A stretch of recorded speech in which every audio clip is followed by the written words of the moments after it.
എവിടെ ശവം? ഞാനിപ്പോ ശവമാകും. എന്റെ വേഗം ആശുപത്രി കൊണ്ടുപോ. എന്റെ വേഗം എന്റെ ദൈവമേ.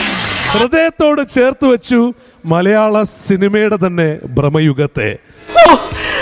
നോക്കിയടാ രോമ എന്നേക്കുന്നത്. ആ ഭ്രമയുഗത്തെ ബേസ് ചെയ്ത് ഒരു ചെറിയ സ്പൂഫ് നമ്മളിവിടെ ഉണ്ടാക്കിയിട്ടുണ്ട്. എനിക്ക് ടെൻഷൻ കാരണ്ടാ. എന്റെ നെഞ്ചിൽ പാണ്ടിയും പഞ്ചാരി ഒരുമിച്ച കൊട്ടണേ. അതില് അഭിനയിക്കാനായിട്ട് നമ്മുടെ ടിനി ടോം എത്തുന്നുണ്ട്. എങ്കിലും ഇതിലും ഭേദം ബോംബ് കൊണ്ടുവയ്ക്കുന്നതാ. അപ്പൊ പിന്നെ ഒരു പ്രാവശ്യമല്ലേ പൊട്ടുള്ളൂ.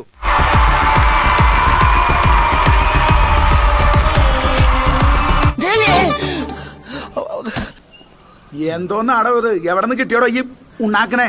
ഒരെണ്ണം കൊടുക്കട്ടെ സാറേ. എന്റെ അമ്മയെ നാട്ടിച്ച്. നീ എന്താടാ ഷോ കാണിക്കുന്നു? വേണ്ട സാറേ, വിട്ടേക്ക്. താൻ പാമ്പല്ല, ഓന്തല്ലേ? നിക്കണോ നിപ്പിൾ നിറമാറുന്ന ഓന്ത്. നല്ല ശബ്ദം, നല്ല ശബ്ദം. നിനക്ക് ജോലിയൊന്നും കിട്ടിയില്ലേലും ഇതുകൊണ്ട് ജീവിക്കാം. ഇവനിത് ഓവറാക്കും.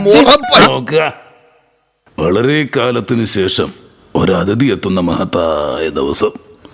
ഈ മനക്കിലേക്ക് സ്വാഗതം.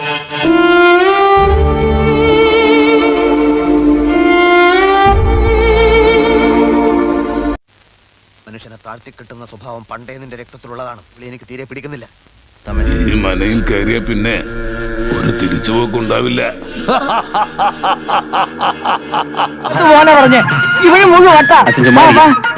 ഇങ്ങനത്തെ അസുഖമുള്ളവന്മാരെ അങ്ങനെയുള്ള സ്ഥലത്ത് കൊണ്ടുപോകണം, മനസ്സിലായോ?